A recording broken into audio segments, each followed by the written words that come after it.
Welcome to the second part of this research review episode of the Ask a Cycling Coach podcast. If you missed part one, you can check it out down below. Some things to know for this one. First, we lost Sarah when we were recording this part of the podcast, and as a result, she's not going to be with us through the rest of this conversation. Her file was uploading. She couldn't join back in. Sorry about that. The second part to keep in mind with this one is that rather than this being on a specific study, this is instead just a broad general review of what we know about strength training in cyclists from being familiar with the research. So this one's going to be less adhered to a specific study and instead just a broad review. If you feel like there's any sort of differing evidence, let us know down in the comments below. Send some references and let us know if you disagree with it. It'd be great to get some discussion going. Enjoy the episode. Nate, let's talk about your study, strength training. Let's get into it. Yeah, so I'm going to talk about not just one studies, but a series of studies and recommendations about how to do strength training specifically inside of your cycling training. Oh, and awesome. Good. Yeah, and we should have covered this. But this is really important. I think a lot of people want strength training, and there's a lot of after 35 in men, testosterone starts to go down, and I think most of our audience, the majority of our audience are 30 to 50-year-old men. There are women in there too, but it's the majority of men just in cycling in general. And even above that of 50, we have more athletes over 50 than under 30, right? Mm-hmm. Just the nature of the sport and the sport being a little more expensive. And on this, I want to give some caveats here is that some of this will be extrapolation. I'll mention that when it is that. Some of this will be personal opinion, and I'll mention that too. And there is so much nuance in strength training literature that I'm going to give broad recommendations. And, I'll talk about like working out in a stretched position and how that's most muscles. And someone may say, well, triathlon overhead, or tricep overhead extensions, maybe that's not stretched, but then for bicep curls or for quads, that is. And I know I'm saying in general, okay? And you can, if you want to, you can go to the forum or YouTube and talk about all those little details. You can literally have hours and hours and hours of podcasts discussing these little nuances, but these are kind of like big recommendations. And great. Inside of here too, we're going to focus like the goals of here, general health, longevity, look better, perform better. Okay. It's not necessarily, there's a lot of research. Research has said it was mixed on strength training in general, especially how you do it. Because usually the strength training, although it can impact power when matched with other cycling training, maybe it's not as good. But a lot of people have access to gyms that they can go to or gyms at home. And maybe they don't have enough time to do as many bike rides too inside of that. And we want to make sure too that our strength training isn't impacting our hard days. Right. That's like a key part of it. So general principles in strength training. Okay. And then we'll both talk about just general strength training and in bodybuilding and cycling too. And one part of it is that we have to understand that the size of the muscle is correlated with how strong the muscle is. Now, you can increase strength with neuromuscular adaptations. What basically means is you are able to recruit more muscle mass. This is why power lifters, might be able to have a bigger 1 rep max than like a bodybuilder, but still they are big, right? Like you're not going to be able to have a really small body and be really strong, have really big, you can have good muscular endurance, but bigger muscles that are trained usually have a little more muscular endurance. And I know it's finding a balance between weight and body size. A lot of people are worried about they're going to get too big. It is hard to get big. Yeah. And, you know what I mean? Yeah. In our dreams. Yeah. Right. And so a little bit of strength training, especially people who don't do it, is going to have a big benefit for your whole life. And I think is recommended, especially for older athletes, men and women, not just men. I mentioned men before because of testosterone, but men and women, osteoporosis, it's important. Can I suggest an example of this? Yeah. Derek Teal does a lot of strength training. That's like his main thing, right? A lot of strength training in cycling. He is not a big muscle-bound big dude. He's cut. In his Instagram pictures, you'll see he looks jacked. But then if you see him next to a normal, next to me, you'll be like, oh, he's actually, and I'm not big at all. You'll notice that he's much better looking, much stronger, everything else. Much better looking. Just kidding. But he isn't going to look like a Ninja Turtle. Like he isn't some big muscly guy. And if you put him next to like a power lifter, he doesn't even look remotely close to somebody that does that. So how much does he weigh? Derek, I'm probably speaking out of turn here, but I bet you're somewhere around like 165 pounds. Yeah. And one part of this too, I say this tongue in cheek, but it is true, is strength training, you look better naked, right? And a lot of us Yeah. have really low body fat for cycling, or we want to get there. And strength training is going to accelerate that, but also make it when you do have low body fat, those muscles are going to shine through. Yeah. And so Makes there us is feel good. Makes us confident. It's great. exactly, the confidence raises. And I know we can talk about some of the vainness too, but you can have health benefits, performance benefits, and vain benefits, all three at once. Yeah. It's just good. So, okay, first one, we're going to talk about some principles inside of your strength training is intensity matters, right? And I mentioned this on the forum, and there got into a debate, and there is debate in here, but it looks as though training near or at failure is key to muscle growth, okay? And by near failure, and this is different than the failure we just talked about for the Norwegian cycling, is we're going to talk about something called reps in reserve. And reps in reserve means that, let's say you're doing bicep curls. Okay, 'cause that's a great one.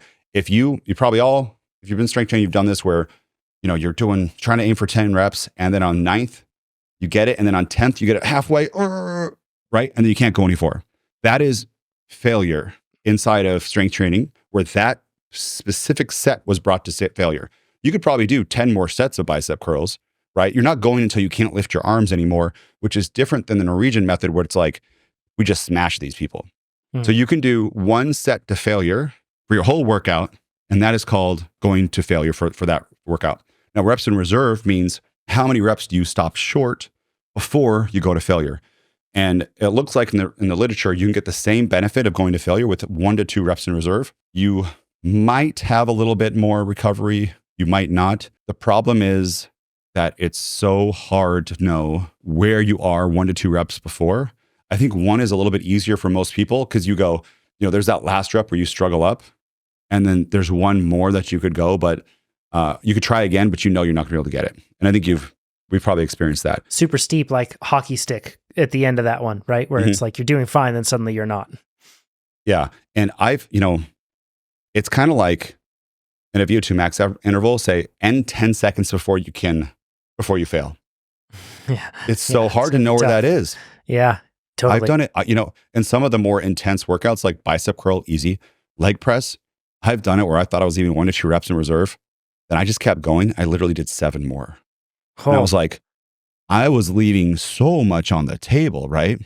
Yeah. And then inside of that too, the like going to failure, it's really going to depend on the exercise and the safety of that exercise.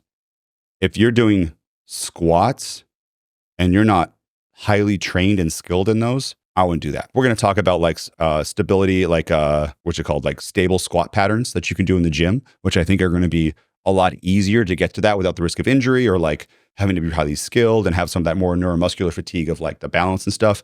But we'll talk about it in a bit. So there you go. You can go to failure on some of these things, or 1 to 2 reps in reserve, but right around there is going to be key to muscle growth. Okay.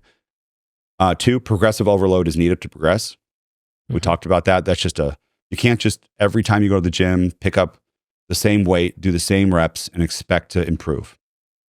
Honestly, in the gym, the amount of reps that you need to do to have this increase, 4, I've seen as high as 25 in literature of like, you get the same benefit. In the past, it was like, no, you got to do 8 to 10. And how I lift is actually, I go by feel, because I kind of know where the pin is on the stack. And then sometimes it's 8, sometimes it's 12, depending on how I feel. Sometimes it's 15.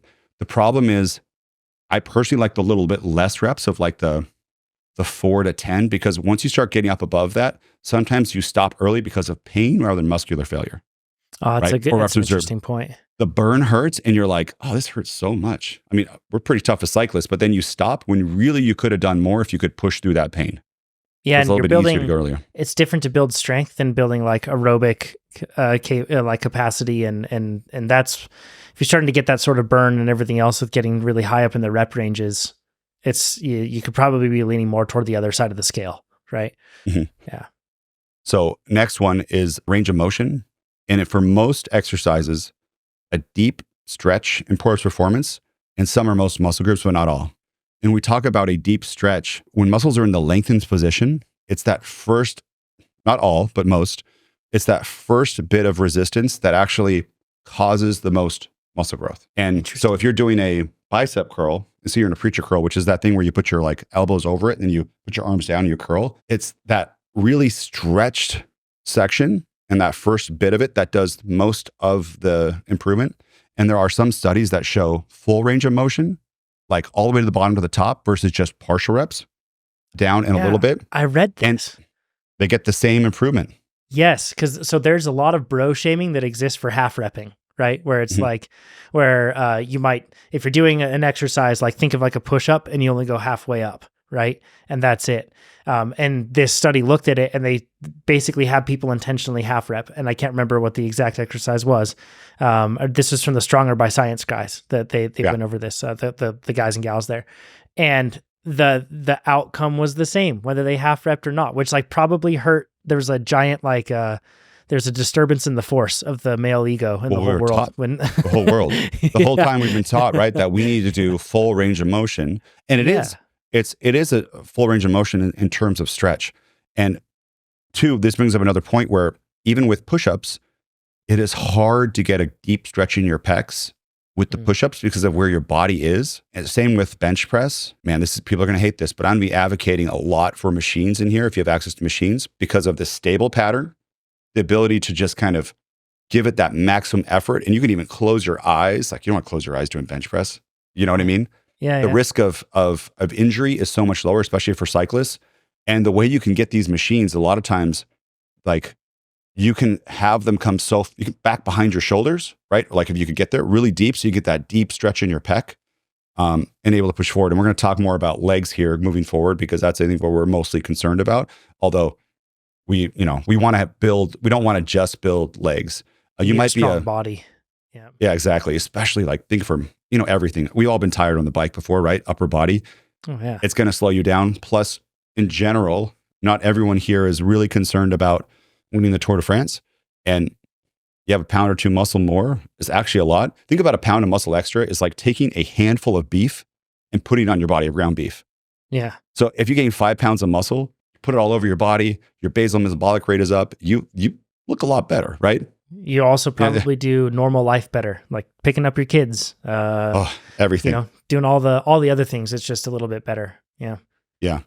Okay. So, that brings up the next one. A lot of people do this, and I personally do this too, is that when you are going to failure, I hit failure and then I will do partial reps. So I'll do 2 or 3 partial reps where I'm in this deep stretch position and I will then knock out 2 more and then end. And that just makes it so that I am stimulating the muscle. I'm sure I got it, right? And it's not necessary, but for me, belts and suspenders, maximalist, I got it, right? And you got to just make sure, and we're going to talk about overall volume, that we're not going to do so much volume that then it's going to hurt other workouts. You're not going to be able to recover and stuff like that. Frequency and low volume, this is kind of newer research. And a lot of times, this happens in cycling too, is some of the old stuff that we learned were from people on steroids. They didn't atrophy as much between workouts, and they might do a 6-day gym split, meaning each day they might do like one muscle group. Like I got a chest day. I'm doing just chest today. And they might do like 15 sets of chest, and then they don't hit it for another week. And the ability for them to recover, but also not atrophy, is totally different. And right now, the research suggests that like once per week, you're actually hitting muscle group once per week, you're actually atrophying between workouts. And if you do too much volume on that day for that muscle group, you can't recover enough to hit it again. Oh, I think every cyclist has probably ran into this, right? Where it's like you jump into strength training, you bite off too much, and you can't even walk the next day because you just went crazy on legs. Oh gosh. Yeah. And then you not only miss your cycling workouts, but then the other thing is you can't do your strength workout until the next week. And you do that again. And then it's just a vicious cycle, like where you get tossed around and you get to the same point where it's like even a small dose is just so much because you aren't conditioned to it. Man, Nate, it'd be really cool to see this data too on cycling because we've observed it in our data set, but when athletes, you could go out and do 1 10-hour ride every week, or you could go and you could do 10 hours split up into small chunks and you're doing it consistently every day. And yeah, exactly. You see better performance when it's broken up into smaller, more consistent things across the board. And strength training is totally that case for all of us that are not adapted to it, that just jump in too deep. It looks like right now that 2 to 3 times per week is hitting a muscle 2 to 3 times per week is for maximum development. And they saw that, like, this is very interesting. If they did 3 sets per muscle group 1 time per week, they were maintaining. But if they did 1 set 3 times per week, they were growing. There we That go. muscle growth. That's Just it. That's one the thing we were set just 3 talking times per about. week. Wow. Exactly. That is so insane, because I don't think I've ever done 1 set 3 times per week on something.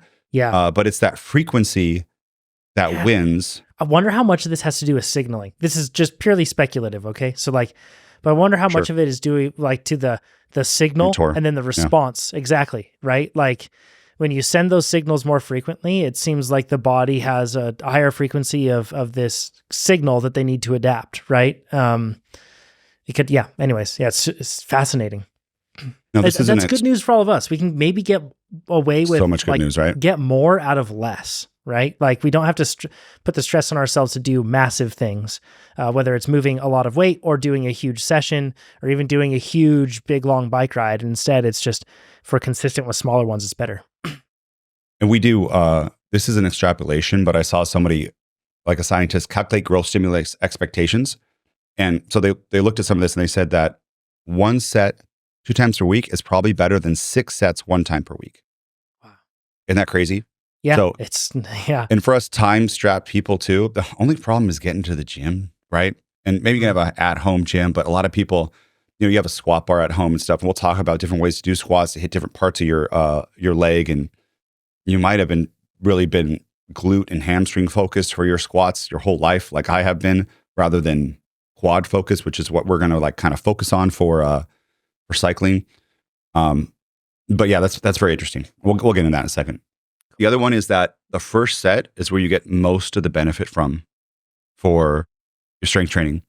So this is after warm up. This is called a hard set, right? That's one of those sets that are 1 to 2 reps in reserve, failure, maybe some half reps, depending on what you want to do. That's where the benefit's from. That defies a lot of logic, right? Because in your mind, you're like, everything gets like, I get more benefit the deeper I go, so to speak. And well, cycling is different, right? You can't just do 1 set of cycling of like 1 3-minute interval and be like, I'm done. If I do more, it's going to be worse. We're talking about anaerobic adaptation, right? Like it's very different than the aerobic style stuff that cycling does. But it's funny because we think that even on the reps in reserve thing and going to failure, it's really interesting because it was phrased in a way for a long time that like you really actually get stronger in the most adaptation from the last lift. You know what I mean? Like it's that last one is where you get all the benefit. But I wonder if it's just us misunderstanding it and applying like layman's terms to a concept in the sense that in this case, that first hard set that you do is where you get the most growth. And thinking from a signaling perspective, it kind of makes sense. Yeah. Well, inside of that, like reps in reserve, there's a meta-analysis that I'm sure people we can debate this, but what it showed is that as you go to failure, your results are exponentially better, which is crazy. Yeah. So meaning that if you leave 5, 6, 7 reps in reserve, just picking up, going through the motions, you're actually not going to gain much muscle at all. But if you get to that 1, 2 failure, I think the half reps too, then it shows exponential, which is crazy for the amount of muscle growth. And that's where somebody asks is like, hey, what if I just want to go to the gym and like, lift it, but have like 10 reps reserve? What should I write down in TrainerRoad? I'm like, you're going to get tired, but you're not going to get better. Like, it's kind of like we see this in other cycling stuff where you do like a group ride, you get really tired, but because you weren't actually doing the right kind of workout, you're not getting faster, or you plateau, right? You get certain fast and then you just kind of plateau. That principle hits here too. So if you're going to do this, and in TrainerRoad, we have the ability to record your working sets. We've added that for strength. Is that out yet? I forget. Or is that just in beta? It is. It's in beta. It's in beta right now. Yeah, for athletes. Yeah. So you can go into your profile. By the time this goes out, it might be out. Yeah. And if you wanted to like still record your working sets on those, but I'd rather have the be fatigued and have the benefit than just be fatigued. And of course you'll be fatigued to a different amount, but it's still fatigue. Another one, consistency is key. We talked about that. That's just it. And then if you're going to do it, man, this is me giving just advice, and I don't really know the answer because I don't think we have really great studies on this, but I would say hit 1 set per muscle 2 times per week. So like a full body thing where I'm doing maybe 1 set, or I'm doing legs 2 times, like 2 times a week, I'm hitting legs. And then one of those times I'm also hitting legs and upper body. And I know that's not going to get you like upper body jack, but you're going to have improvement in strength and size. At first, you get those kind of newbie gains and you're going to feel better. If you're worried about overall like size of your upper body, maybe only do it once per week. But if you want to, you could do a full body workout. And this sounds so contradictory to what we've been taught and maybe how you trained in high school and stuff. And just because other ways do make you stronger, it doesn't mean that it's the optimal way, especially when you put in, 4 hours of cycling on top of that. So it might be like, we'll talk about some kind of like programs that you could do. So moving forward, tips, again, I like the stable patterns in workouts. There's some things like bicep curls and like lat pull down where you don't need to have like a stable thing. But for leg press, stable squat patterns would be hack machine, Smith machine, pendulum squat, power squat. I mean, they help with stability, injury prevention, less skill needed. This is huge, greater depth. On a hack squat machine, you can go all the way to hamstrings touching calves, where on squats, barbell, is really hard to do. And I want to make sure this is very, very, very clear. I'm not saying that squats don't make you stronger, or they're not like a one that people have been doing their whole lives. They've been top squats king. I'm saying for the majority of cyclists and actually bodybuilders too, that there are better exercises for what we're going for. If you're a power lifter where squat is one of the competitions of the big three, you better be doing squats, right? Sure. But yeah. Another thing about squats, go ahead.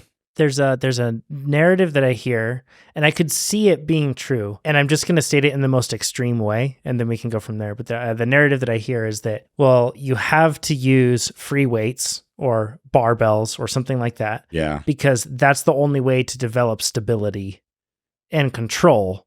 And then with cycling in particular, you hear that narrative pushed a lot because they're like, well, that's what you really need. You don't need to get huge muscles. So you don't need to use a machine. Instead, you need to get like coordination and the ability to be able to be stable. And I know that makes a lot of logical sense, but there's also a lot of like gross overstatements and misunderstandings within that. Leg press machine is a good example.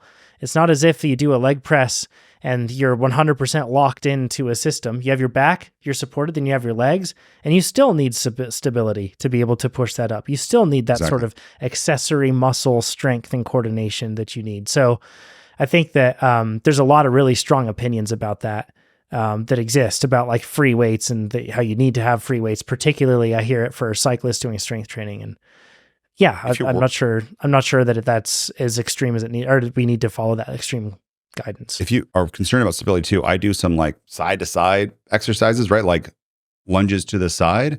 If you're worried about that, because we're in that forward and backward plane a lot, but we are locked in, right? We're sitting on a saddle and our feet are locked in. And a hack squat's a great example. Yeah, your legs will shake, right? And they're shaking because they are trying to improve. They're trying to like stay stable and straight, but they're working hard. Mm-hmm. When you do something with a stable squat pattern, you have greater fatigue control too, where don't push squats to failure, right? Or even 1 to 2, it can get scary. And like dropping that bar, it can be darn right dangerous, right? Bench press too, you can literally kill yourself. With the bar on yourself, dangerous. You better have spotter arms in there. But you get a press, like a normal machine press, you can go failure, and you can even close your eyes and go, like at the last minute and get those last like couple reps in. A lot of people don't realize how much more they can go to getting to that 1 to 2 reps, because they think when it starts to get hard, they stop. And again, TrainerRoad athletes, you've seen this for yourself. You thought, no way can I do 2 more intervals. And then you do it. And then you keep doing it and you keep doing it. And it's because it's been structured and it pushes you farther, you get a lot faster. And 2, there's a little bit less neuromuscular fatigue. And that's one thing we really want to watch out for, is that, and I don't know if you've all experienced this, when you really go heavy and you really recruit a lot of muscle fibers. It's a different type of fatigue.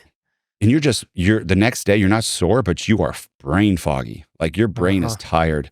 And you know what, if you're a sprinter and stuff, you're a track sprinter, you're going to be doing these things. You're a road racer. This is opinion, because I don't think there's great research to show this, but the 1 rep max isn't going to be super needed in terms of like cycling training. Okay. Ready to move on? Yeah, absolutely. This is something that I did not know for a long time. And I wish I knew this in college, because I would have looked a lot better. But when you're doing legs, the more knee flexion you have, the more quad activation, and the more hip flexion you have, the more glute and hamstring activation. So I'm going to tell you what a hack squat looks like. It's like you're on a plane of maybe like 60-degree plane, and your shoulders have like little pads on them. So you're not squatting up and down. You're kind of squatting on on an incline. Yeah, you're like leaning back on a thing that isn't fully flat. It's inclined, but you're leaning back on it. Yep. So it's just like you're doing a squat, but instead of up and down, you're kind of leaning back. And there's a big platform where you can place your feet. And where you place your feet really matter. And if you place your feet more towards the bottom of the platform, as you come down, your knees will flex more. They will go more in front of your toes, and your hamstrings will touch your calves. And that's knee flexion. And that's where it's going to work your quads the most. Okay. And so your hips are actually going to be pretty open, but your knees are going to be almost closed. Great. Yeah. And the machine allows that because you have this, your back is supported on that incline as you're going down. Yeah. Where if you were going to do that, it all depends on with squats of where you put the bar and actually your femur length and stuff with a barbell squat, where if you put your barbell up high on your shoulders, then you're going to, or a front squat, you're going to be more quad dominant. You're going to have, your knees are going to travel more forward and you're going to get more knee flexion. Low bar squat, where your bar's like a little bit lower on you, or like a Romanian deadlift, then you will have more posterior chain, more hamstring glutes. And when you come down, like almost all the flexion is in your, not all, but more flexion is in your hips than in your knees. Also makes a lot of logical sense. Like, right? Like, yeah. Mm-hmm. And what we're doing in this is we're getting that deep stretch.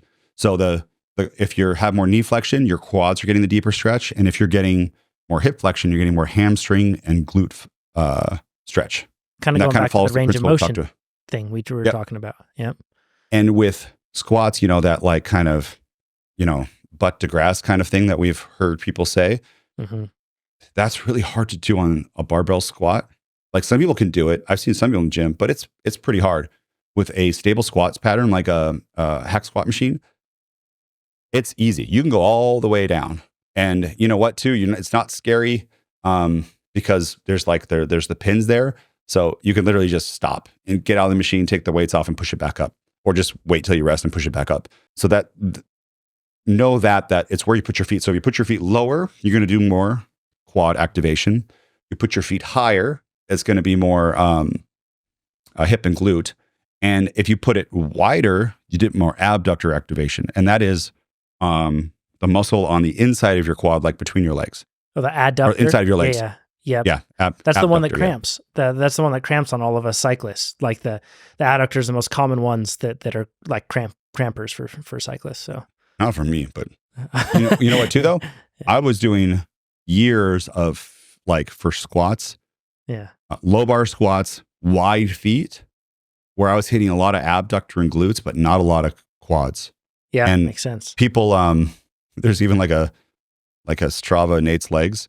Is that my legs? We'll talk about this too. The way they're shaped, where like down by the knee, there's not much muscle mass, but up higher, like my legs got thick up kind of like by my hamstrings and stuff. Yeah. So inside of your quads, there's the vastus lateralis. That's the outside of the quad. That's the largest part of your quad. Highly active during the 12 to 3 o'clock pedal phase, right? That's the power stroke coming over the top to 3. Same with the rectus femoris. That is another part of the quad that is, if you squeeze your, it's that like kind of muscle and it looks really cool, right? You get cyclists, you got that popping muscle. That's the other power phrase. The vastus medialis, the VMO, that's that like teardrop on the inside by your knee.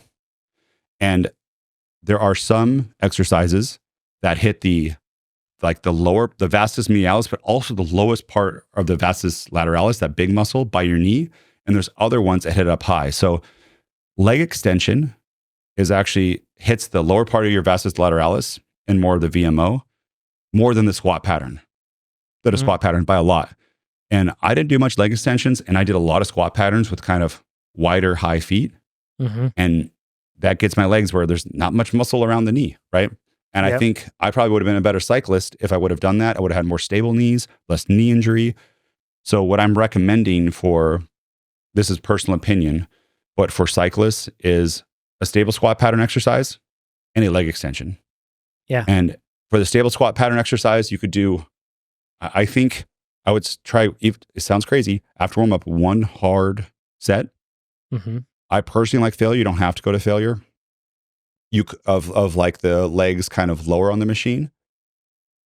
You could then do one with it higher to hit that other like glutes and Hmm. hamstrings, and then Hmm. one leg extension and do that one to failure, because leg extension, a lot safer to go to failure. I think you've all done it, and then do little half reps at the bottom. So Yeah. and then there's your leg workout. 3 Boom. sets, not so Doesn't have hard. to be anything crazy. We're going for maximum results with the minimum amount of fatigue. Let's talk about calves. Calves Let's do are, it. man, I got no calves. Right? Yeah, I was just gonna ask it because you've gotten jacked. But I was gonna ask because we've always talked about Nate's arrow calves and how your lower legs are so skinny. Ouch. Is there any?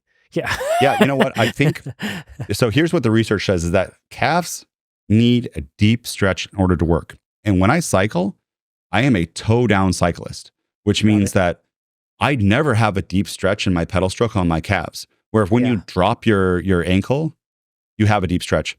That is my kind of educated guess about why I might have smaller calves for cycling, where some people have large calves. And I kind of wonder if people can put this in as people who do have larger calves from cycling. Some is genetics for calves for sure. Sure. But do you drop your ankle? Like, do you have kind of that flat or dropped ankle while I'm going to put that poll up with it? on Spotify. You'll be able to fill out that poll. If you have larger calves, are you a pedal down, or are you a heel down, heel neutral, or toe pointed pedaler? And we'll see what we get. Now, the next thing is with very calves. Scientific, by the way. Yeah. Scientific. Yeah, we're going to publish it. There is like the two classic ones are a like seated calf raise and a standing calf raise. Mm-hmm. And research has shown that the standing calf raise is superior. It works both parts of it works your whole calves.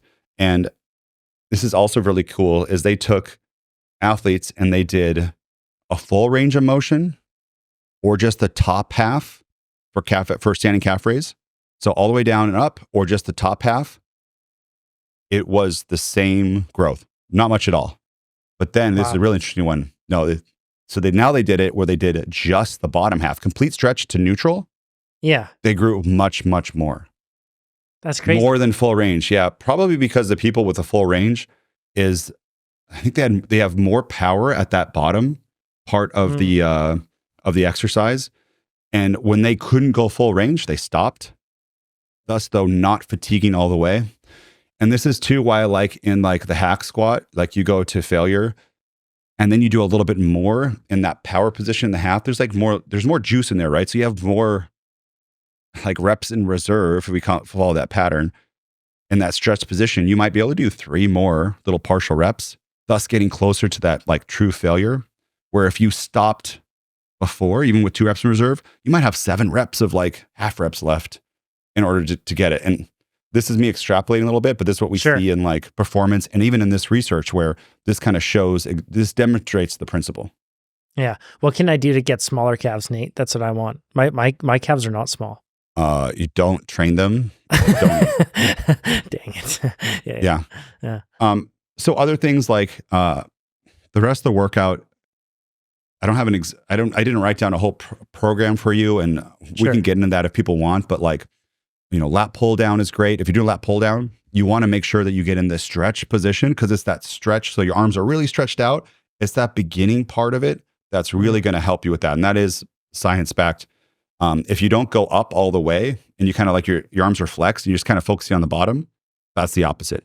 If you're going to do it really quick, working overhead, I feel like is when we talked about a lot of different reasons why you would want to strength train, be faster on the bike, be more stable on the bike, be more durable in the case of like an accident or resisting overtraining injuries, that sort of thing, right? But also just in the general life side of things, there will be times in your life when you have to lift overhead or you have to be bracing overhead in one way or another.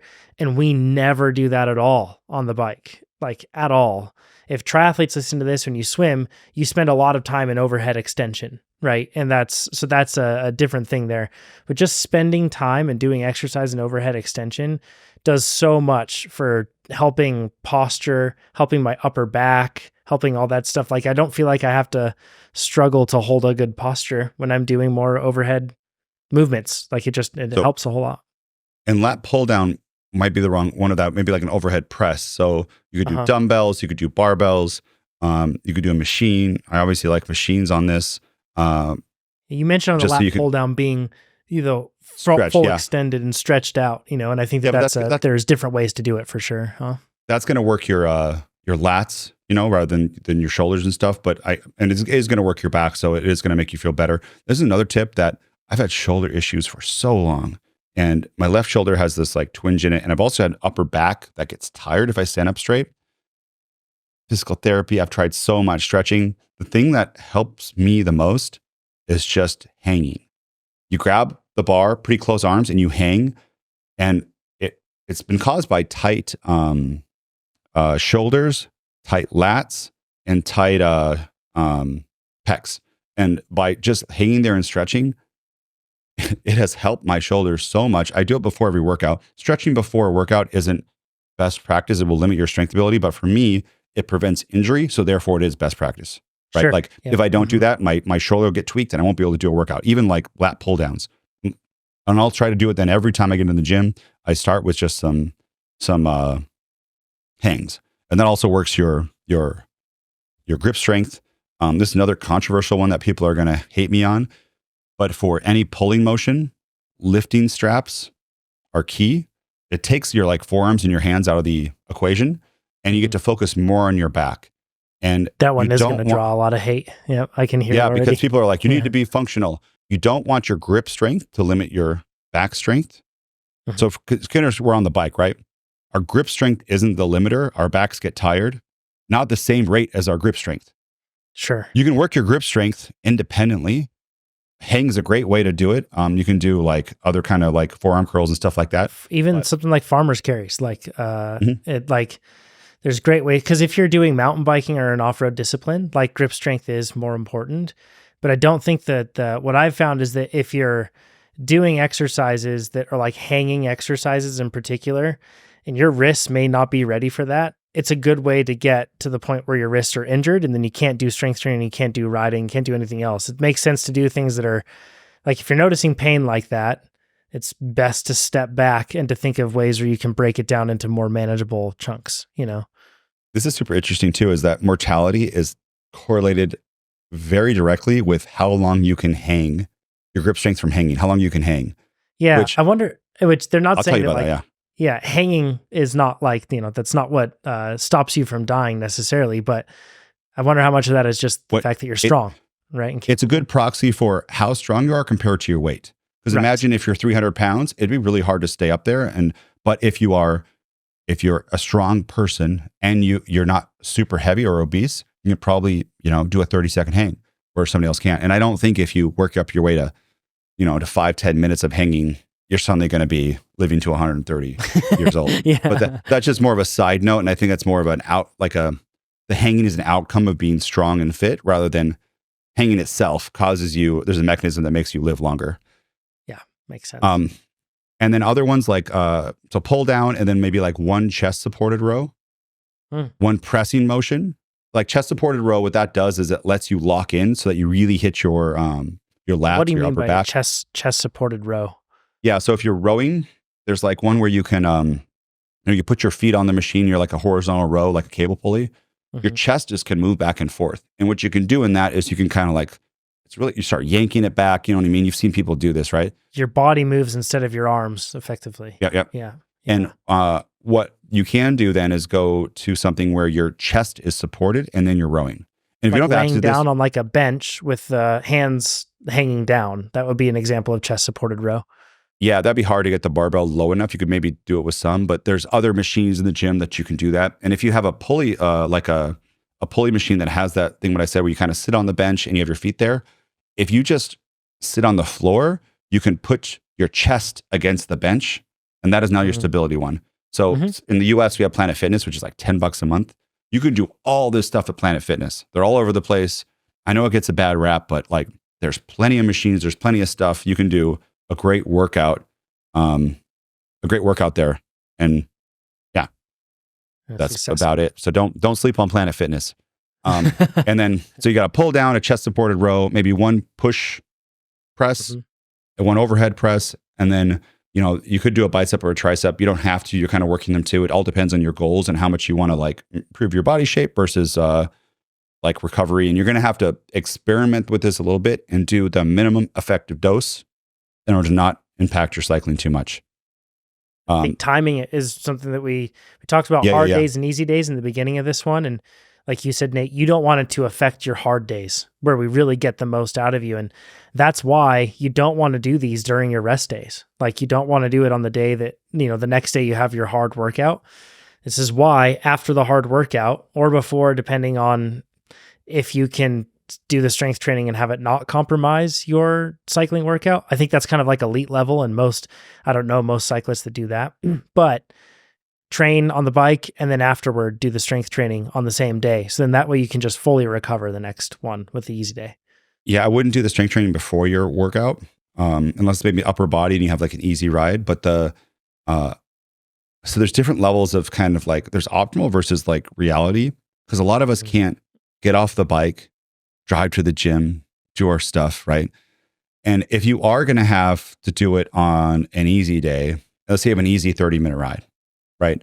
You could probably get up on a Wednesday morning, do this kind of pattern of, not too much volume, do your easy ride, and the next afternoon do your hard ride and not have it impact it, but you might also impact it. So you got to find out what's right for you. What I've always liked is I do my intervals. I rest about 30 minutes. We have a gym at the office, which is nice. And then I do my workout after that. There's some concern about like mTOR and AMPK signaling cross. You could, even more optimal, maybe you do your cycling in the morning, and you do your trace training that night, and then the next day is easy, and then you have time. That's probably the most optimal way to do it.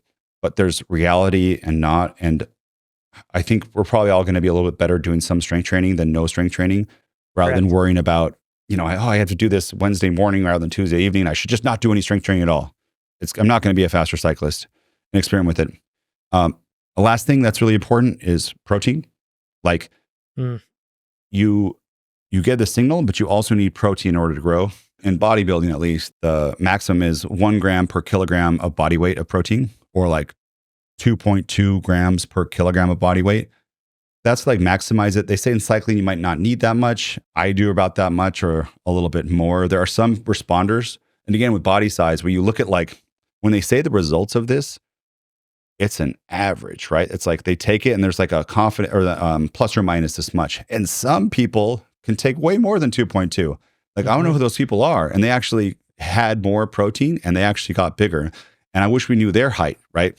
And their body size, their height to body size, because maybe it's an overall skeletal mass or like wrist circumference thing, which is a big thing in bodybuilding, is like the size of your wrist is like correlation of how much free muscle mass you can have. But anywhere in there, like you got to have some protein, and I closer to this, or maybe the 1.5 to 2 if you're a cyclist, but keep track of it maybe for a day or two and just understand what it is. And really, one protein shake kind of gets you pretty much there. The Fairlife protein shakes are like, what?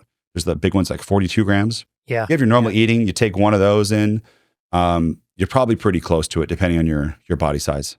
Yeah.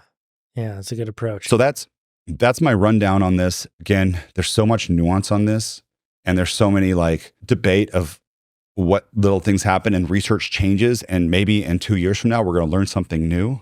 Mm-hmm. But for the majority of the audience listening to this, who are also focused on triathlon or cycling, this lower volume, multiple 2 to 3 days per week, this full body, or maybe legs 2 and full body once, depending on your goals, the 1 to 2 sets per muscle group, the reps in reserve, near failure, 1 to 2 reps reserve, or at failure with some half reps. And then that range of like 4 to 15 kind of reps is going to be the optimal. And someone else said too, why don't we just find a 1 rep max and then do like, 80 or 90% of that?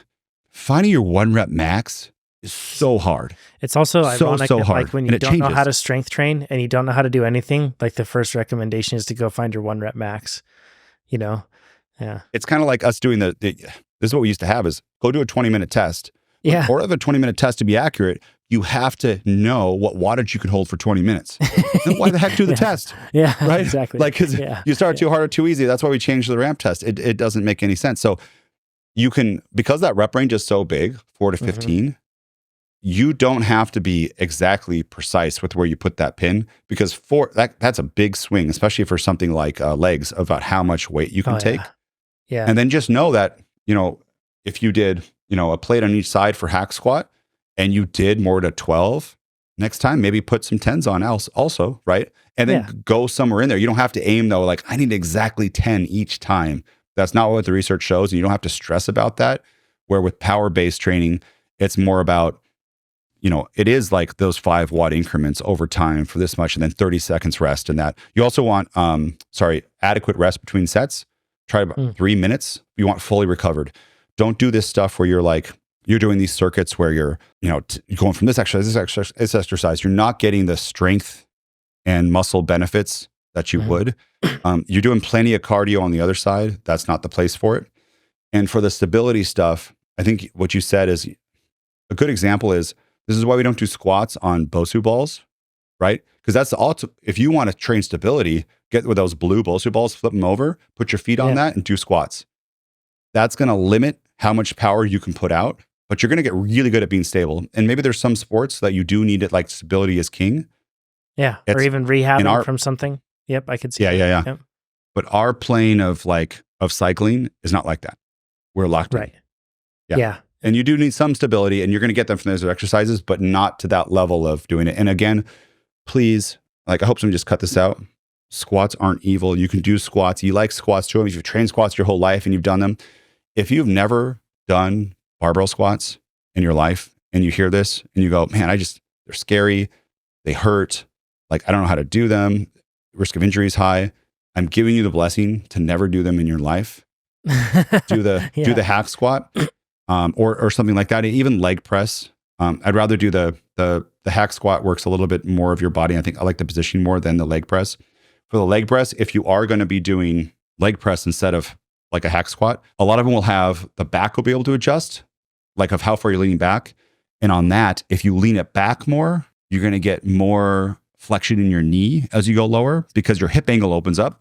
And if you put it forward more, you're going to get more glute and hamstring activation. So combined with your feet placement, you can adjust that.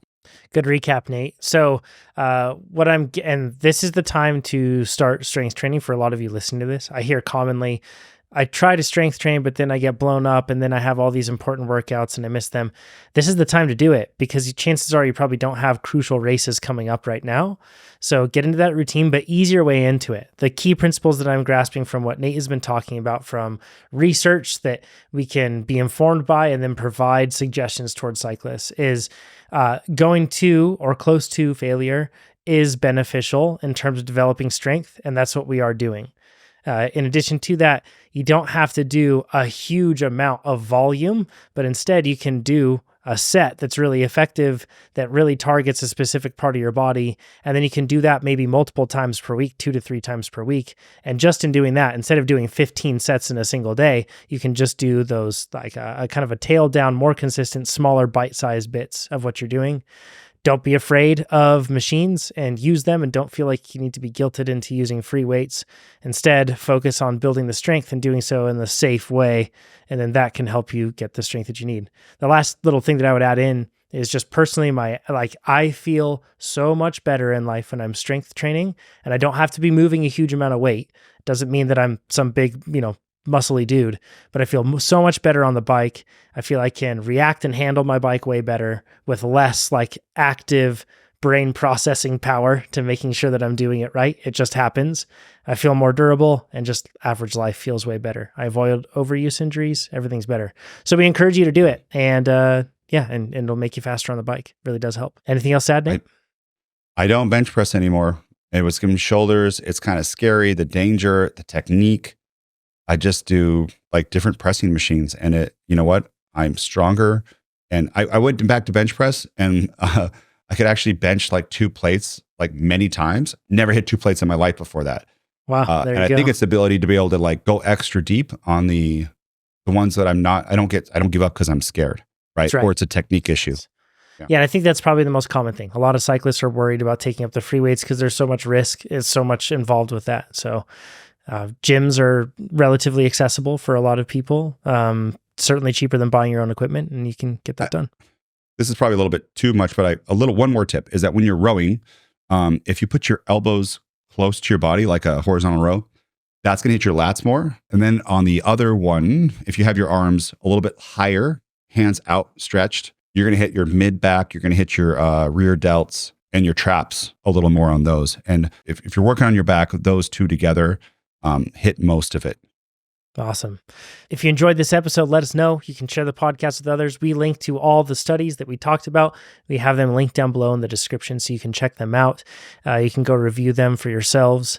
And we'll talk to you next time. Thanks, everybody. Take care. Bye-bye.